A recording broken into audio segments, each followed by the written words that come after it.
Hey guys, Mono here with a new episode of Map Breakdown, and I'm finally gonna take a look at Sainte-Marie-du-Mont, which is, I'm gonna say, it's one of the most difficult maps to explain, if you will, because of the amount of different elements going on and how pretty much every sector is quite similar to the other. There's not a lot of unique sectors, which isn't necessarily a bad thing. It could be a bad thing, but it's not in SMDM. Like, for example, Sainte-Marie-du-Mont, the church area, the town area, that's a very defined, very different point from pretty much everywhere else on the map.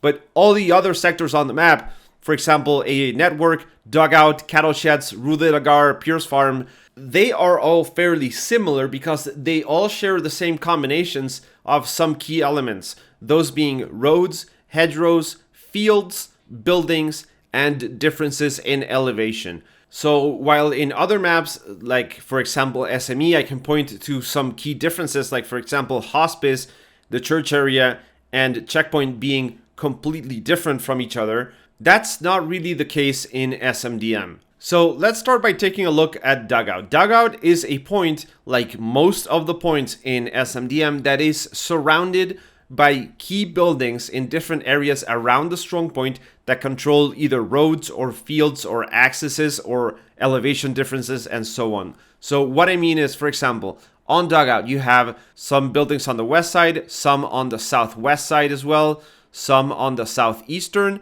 and this huge compound here on the northwest that is great for hiding garrisons and stuff like that, though everybody is going to build a garrison here, so then again it's not that great.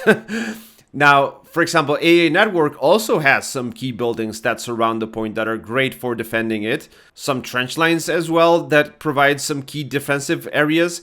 These fields that I'm going to mark in orange provide great places to hide either OPs or garrisons, or just to be able to walk into the point without being seen, really.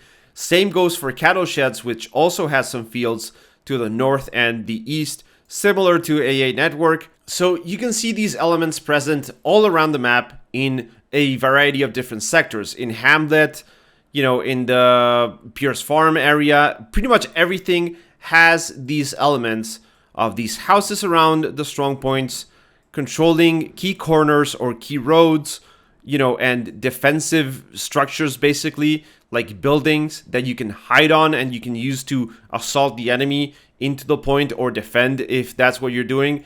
Those are absolutely key throughout the entirety of the map, which makes explaining this map a bit different, a bit more challenging, I think, than some of the other maps in the game. Every single area is like, there's so many of these like tiny clusters of buildings or fields that are really important.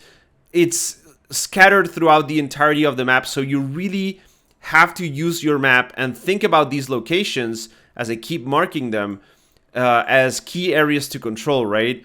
And how important they can be for assaulting the enemy location. This is a map that I think lives and dies by its red zone garrisons. Putting red zone garrisons in SMDM is absolutely key, and there's so many good places to do it because, again, there's so many of these different elements that can confuse the enemy also as to where you put your garrison. Did you put it in the field, or did you put it in the barns that are next to the field, or did you put them in the buildings that are 100 or 50 meters from those fields? There's just so many different choices in terms of what you can use to defend or attack a point. So many different venues of attack into each sector. All of the strong points are located near the middle of their sectors, making them very easy to flank from basically any side. So it's a really interesting map, and I think one that works extremely well. So let's imagine we've capped the middle point and we are now trying to attack, for example, Cattle Sheds. I'm going to leave all these markings here on the map detailing those areas of interest, if you will. Hopefully it's not too confusing. So let's say we have a garrison here that we built. We were attacking out of Dugout. We've controlled this area. Now we can use this road to push into Cattle Sheds and then go through this hedgerow onto Cattle Sheds here. Or we can build a garrison here and use the fields as cover to attack Cattle Sheds. Maybe put our OPs here in the field where they're not really going to get seen. Or you could go in from the east side, for example, from Rue de la Gare. You can have a garrison here on the red zone and go all the way here, get your team into this field on the north of cattle sheds and push from those fields using your OPs. This is pretty much the same for every single part of the map, as I've explained. Let's say we are trying to push into Brecourt. We can use the garrison here, get onto these roads and onto these trench lines, get all around, and push from the north. We can use this side. We can maybe put a red zone garrison here on the left side where there's going to be this hedgerow, this road that's going to keep that covered. There's so many different options. There's just an unlimited amount of different things that I could say about this. So that's kind of the general idea for every single sector that SMDM has to offer, except for the SMDM church area, which I will get into in a bit. But I do want to talk about a very specific part of Dugout/AA network, which is this hill area around here. Now, if you look at it here using the admin cam, it doesn't look like it's very significant. It doesn't look like this huge elevation, but it actually provides a really good view at the rest of the surrounding area. So this is a prime area for a tank to be placed. But it also provides some great flanking opportunities, because actually if you run across this field, which seems very open, you can't really get seen from the immediate surrounding area. You can get seen from further away, but not from people that are fighting on Dugout in the streets and hedgerows around Dugout, or fighting in AA network. So you can actually just sprint all around here and not get seen and use this open area to actually execute a really proper flank. Now, the SMDM church area is very different from the rest of the map. It's this urban little town where there's not really a whole lot of options into the church area itself. They have opened a few lanes in the most recent update on PC, but for the most part, this is an area that even in warfare mode, if you're playing defensively, you can just, build some wire, get some like bulging gates down and stuff like that, and really make this point basically impenetrable unless you really suck at defending.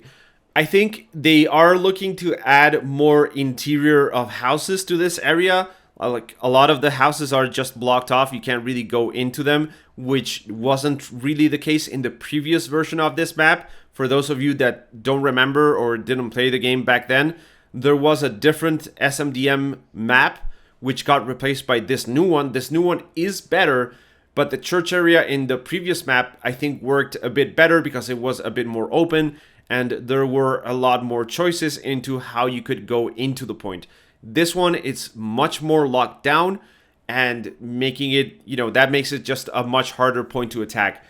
I think the key to attacking SMDM is controlling the north road and also controlling the southwestern side, because that allows you to crop in from the southeast if you control that side, and to block off reinforcements from HQ. So basically you want to surround this and go in from the south, southwest, southeast, and north side, which sounds like a lot of the place, but I would avoid the northwestern approach onto Sainte-Marie-du-Mont because it's really exposed and you can get shot from pretty much everywhere.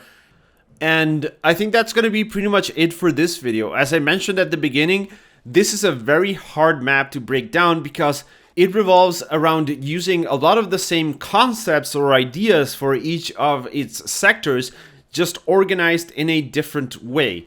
As a last point, I would say this is one of the maps where you almost always don't want to build a garrison inside the strong point because of the variety of different points around the strong point that offer better cover, or in general are just better because they allow you to have more garrisons closer than just having one garrison straight on the point.